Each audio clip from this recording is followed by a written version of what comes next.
212. Is 212,000 too much? Well, I think the target is in tatters, and they chose a figure that they thought they could do something with, and they've failed. We know that. Is it too much? Well, you don't agree with having a target or controlling it in the first place? We have said quite clearly that from our time in office that we got some things wrong on immigration, and absolutely. I understand that, but with respect, I'm not asking you about that. I'm asking you a simple question. Is 212,000 net migration too much? Well, we wouldn't have chosen a net migration target. In fact, we didn't. I mean, no, but that's the target. Look, is it too much, or is it too few? It's the government's target. They chose it. It's not a target that we would have chosen, and they're failing to meet it. Forget it as a target. Put it aside as a target. Assume the target doesn't exist. Just answer a simple question. Is a net increase because of migration of 212,000 people coming here, is that too much or is it too little? Well, I don't think you can say it's too much or too little. It depends on what the needs of the country are. It's too high. It depends on what the needs of the country are at a particular time. I think you can become a slave to figures that you choose, as the current government have, and they've failed to meet the target that they set themselves. But they've failed also to deal with illegal immigration. There's less checks at borders now. They're not getting rid of foreign criminals out of the country, and so they've focused on the wrong issues. Now, we also did things wrong when we were in office. No, you've gone through all that. I want to acknowledge that people's but you still can't give me any idea of numbers. People's concerns about this relate to what the impact is in their own communities, in their own lives, about the impact of people coming in. People are concerned about numbers. That clearly came out in the social attitude study. People are concerned about numbers, and you can't give them a number.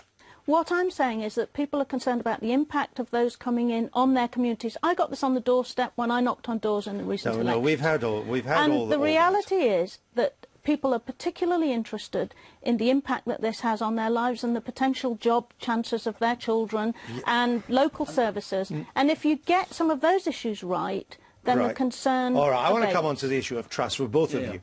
I put it to you that your failure to get anywhere near a target that you said you would reach is just another reason why the British people don't trust you on this. Well, I've been very straightforward about the bit we've hit, which is non-EU migration, and I've been very frank about the area we haven't, and I've said what we need to do about it. We've just passed an immigration Act, which will lead to tightening up the rules on people who are here in Britain who shouldn't be, people who overstay their welcome. It'll be more difficult to do that. Easier to get rid of people who are foreign criminals and commit crimes. So we've actually put some... Well, we've just passed that legislation. That only matters at the margins. That will not make a huge difference to the numbers. The stuff about making it more difficult to live in Britain actually will, because it means that if you're here illegally, it means that we can remove you, you won't be able to get somewhere to live, you won't be able to... If you're a European citizen, how could you be here illegally? Well, EU citizens, for example, one of the things we've changed is you only have the right to be here for more than 3 months if you're looking for a job, you've got a job, or you're self-sufficient, or you're a student. There are people in Britain who cause problems, for example, people out begging, people involved in illegal activities. We can remove them. People are concerned. You ease the restrictions on Chinese coming in because of the recent... Visitors, yes. These are visitors. These are not... But these are visitors. These aren't people staying from Chinese. These are visitors. When you talk about the numbers being too high, there's also discussion within government about the quality of people coming over, and in that sense, are you saying what would the figure be that would be enough in terms of quality to fill the sort of industries that you need, and not, as you would say, the people you don't want? Well, that point there on the Chinese thing is confusing visitors and business visitors. That. One of the important things we've done, which was in that report as well, is about people speaking English. And one of the big changes we've made, which people I don't think have focused on, is that you can't now come to Britain from outside the EU unless you can speak English. But you can't stop a Pole coming in because they can't speak English. And that's one of the things we need that's the bit that you can't control. And I would suggest to you, Marie Eagle, and having a referendum on these matters.